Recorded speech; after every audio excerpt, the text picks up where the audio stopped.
joining us. Thank you for dialing in Baltimore and Arkansas and all over the country. Quick reminder, keep your line on mute when you're not asking a question. We're going to try something a little different from our typical calls. We're actually going to open up your microphone for you when it's your turn, so don't even feel the need to touch your mute button. Yeah, just leave it closed.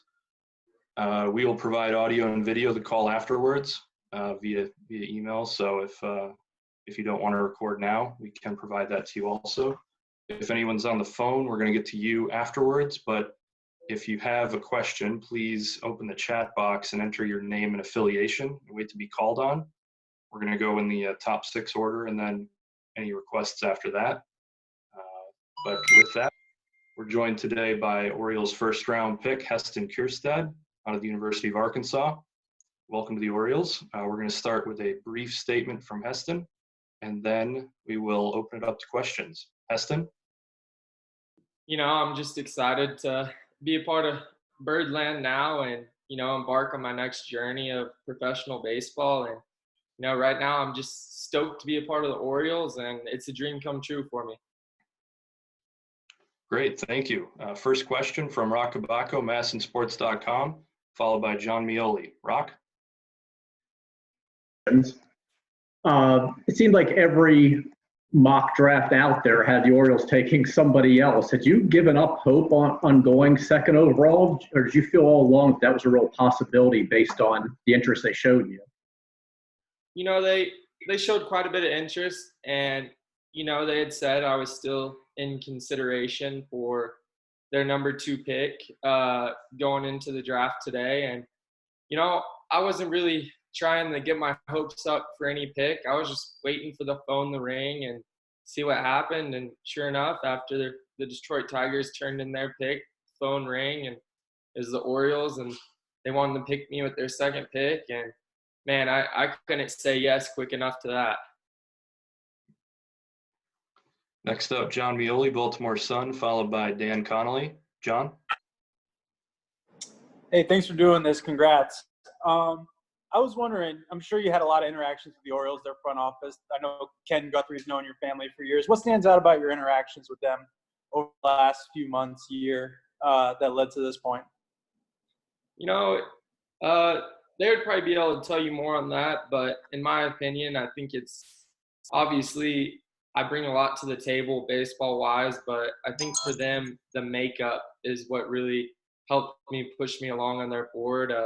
The type of kid I am, and also Ken Guthrie's known my family forever, so they really know where I come from. And then also Mike Elias, their GM, had taken the time to get on a Zoom with me to understand the type of kid I was and also understand how I play the game and my approach. And obviously I think that Zoom went pretty good with him and convinced him to have confidence in picking me. Next up, Dan Connolly, The Athletic, followed by Joe Trezza. Dan? Yeah, Heston, first of all, congratulations. And secondly, obviously, we can read the scouting reports on you and left-handed power and everything else, but I'd like to get kind of a scouting report on you by you. What kind of player are Baltimore Orioles fans going to see? Man, I'm going to be an impact player for sure.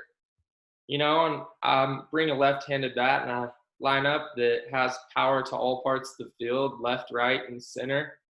And, I also bring a good glove to the outfield, whether it's left or right or wherever they put me. I'll be a solid defender. And then also one of the things that really contributes to helping a team win, which is the most important thing, is my camaraderie that I'm able to develop with my teammates, and the type of teammate I am to them really will be a big part for me in the clubhouse. Next, Joe Trezza, MLB.com, followed by Rich Dubroff. Joe?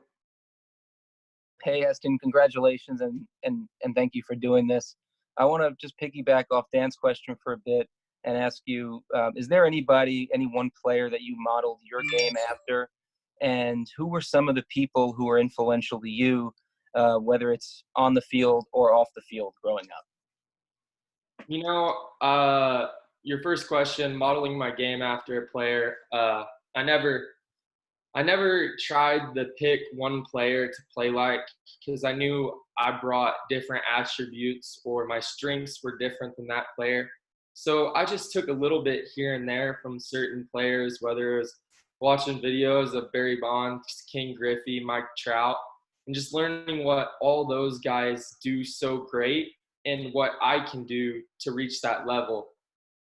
And then, the most influential people in my life were my parents. They influenced me my whole life. They gave me every opportunity, drove me to every tournament.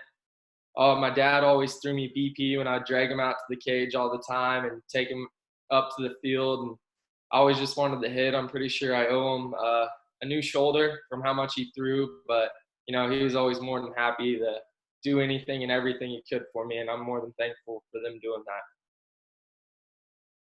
Next up, Rich Dubroff, BaltimoreBaseball.com, followed by Steve Molesky. Rich?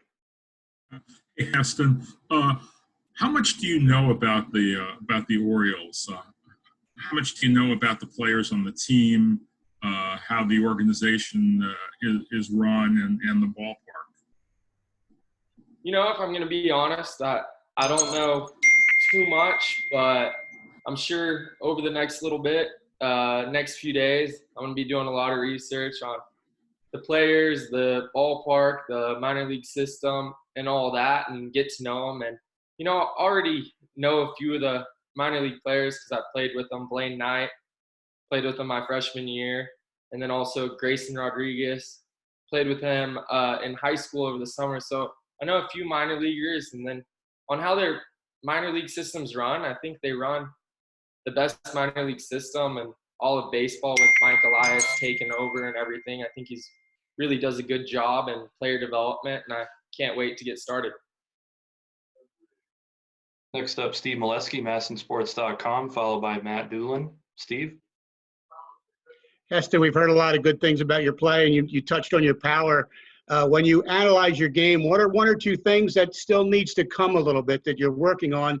And secondly, the business part of this, the signing part, do you expect that to go quickly and smoothly?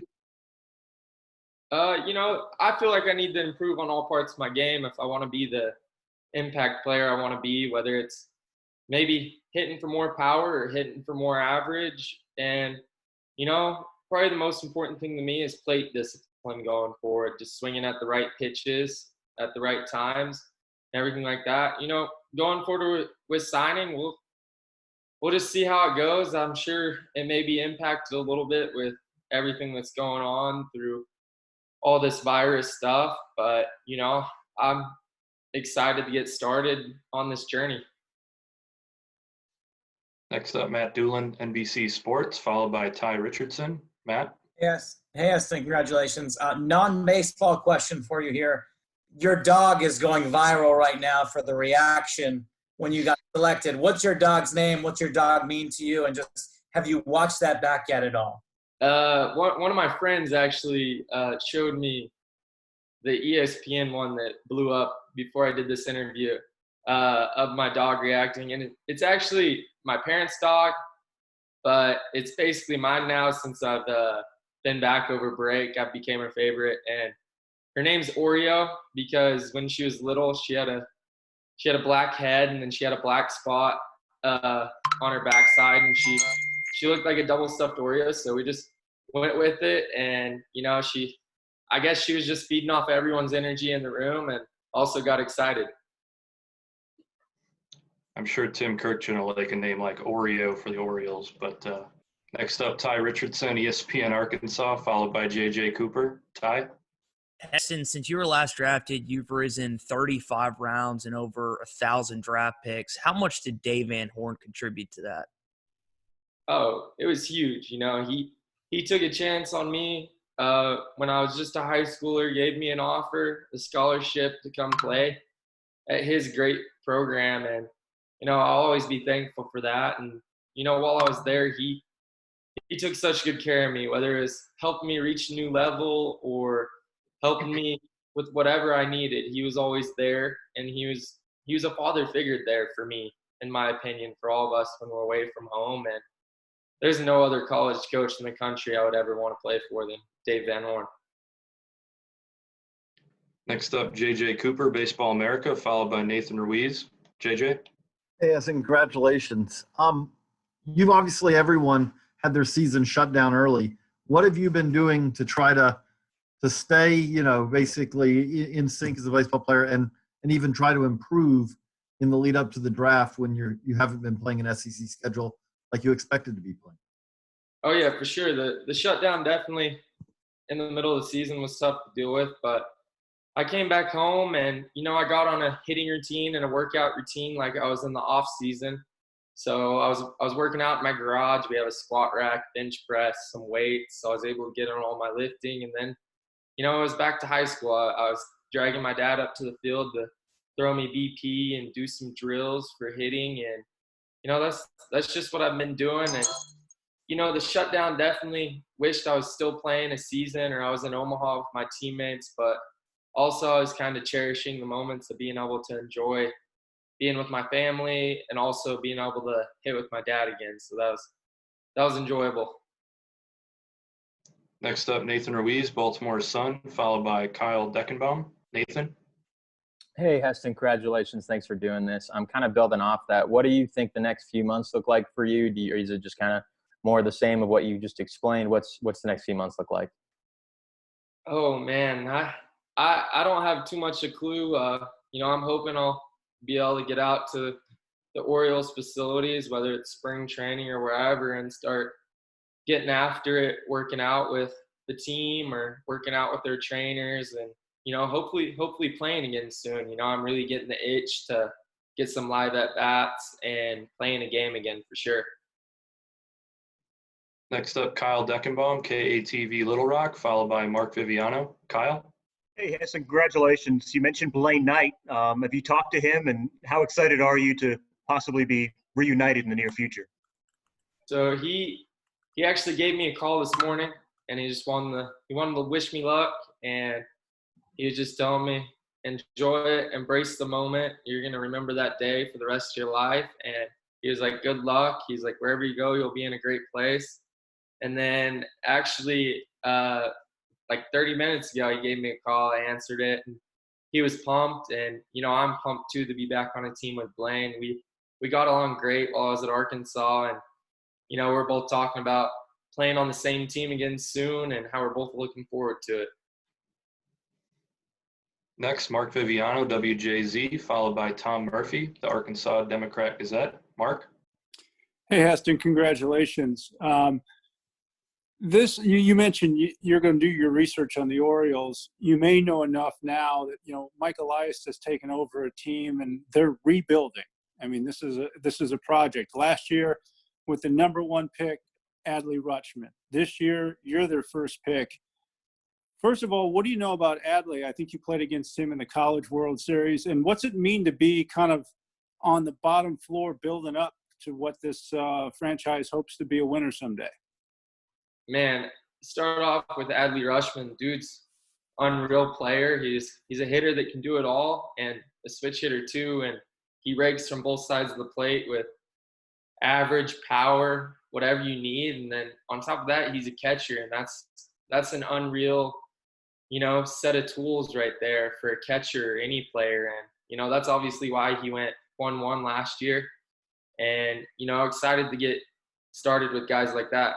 And, on the rebuild of a team, it's just getting up there and helping the team turn around and start winning games again. And, I think with a guy like Mike Elias at GM, he really knows what he's doing. I did a little bit of research on how he turned around the Astros and how he was a big part of all those draft picks of Carlos Correa, Alex Bregman, and all that. And, I think he's doing the same thing with the Orioles. Next, Tom Murphy, Arkansas Democrat-Gazette, followed by Andrew Gillis. Tom?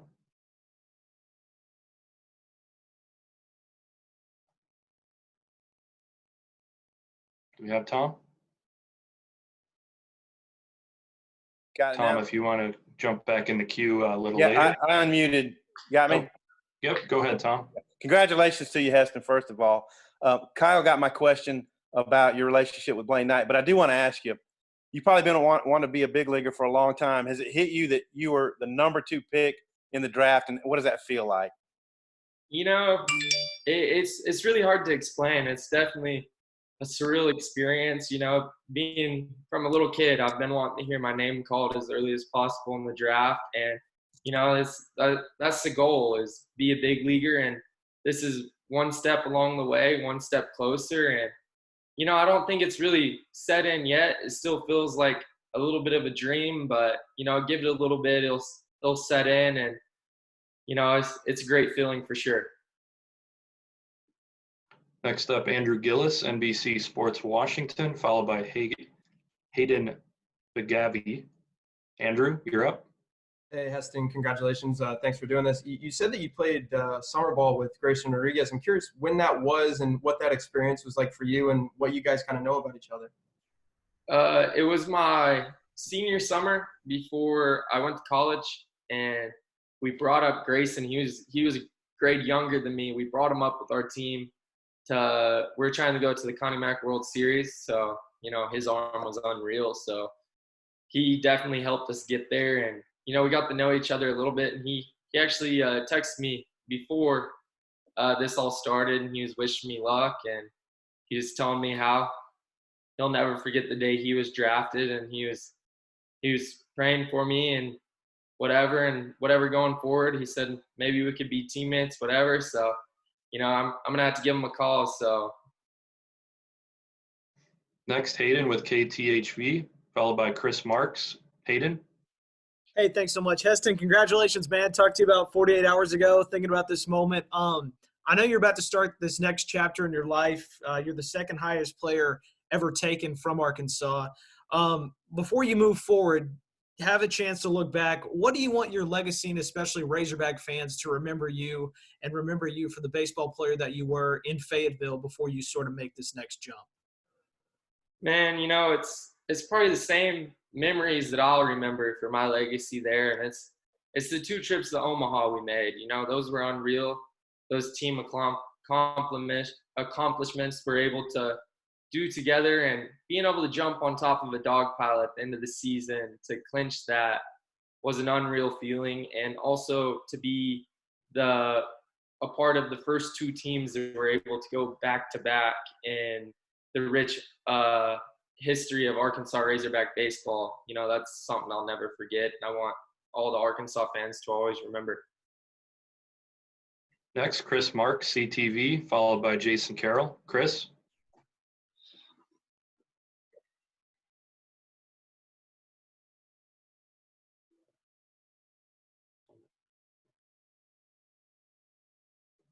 Chris, I think you're still muted. I got you. Thanks. I'm sorry. There we go. Congratulations. Obviously, earlier you said you didn't know much about the Orioles, but obviously you've seen Camden Yards. As a left-handed hitter coming to that ballpark, staring at the warehouse for a second, want you to step on the field up here in Baltimore. Man, you know, I've actually seen videos of some big leaguers hitting some home runs off of it. You know, maybe I'll be able to put a few off of it one day. Next up, Jason Carroll, Big Trail Nation. Jason. Hey, Heston, how much do you think you have to prove being that number 2 pick? I've seen a lot of fans on social media question it because they thought Austin Martin was going to be the guy. Do you think you have something to prove when you go in, whatever level you start and as you work your way to the big leagues?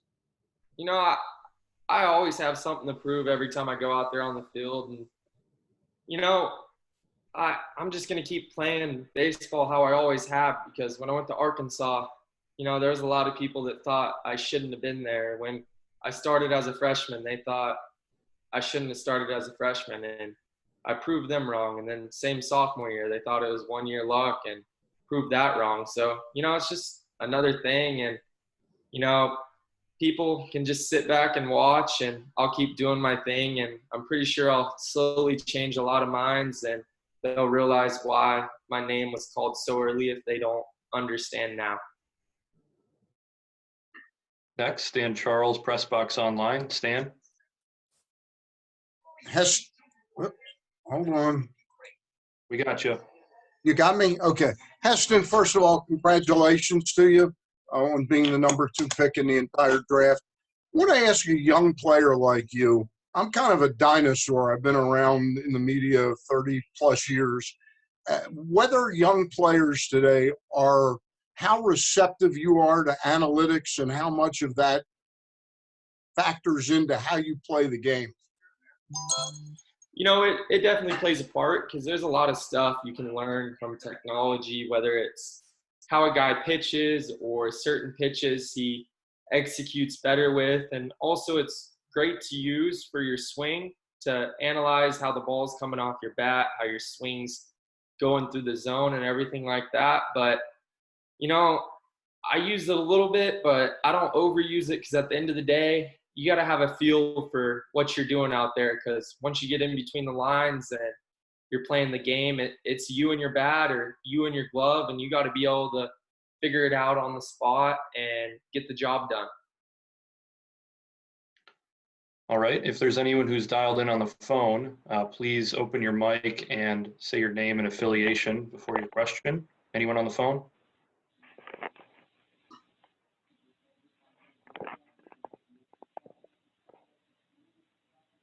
All right. Any other questions on the call here? Please enter your name and affiliation in the chat box. Last call. All right. Well, thank you all for joining us. Thank you, Heston. Congratulations. Welcome to Birdland. And we'll be seeing you again soon. Thank you. Y'all take care.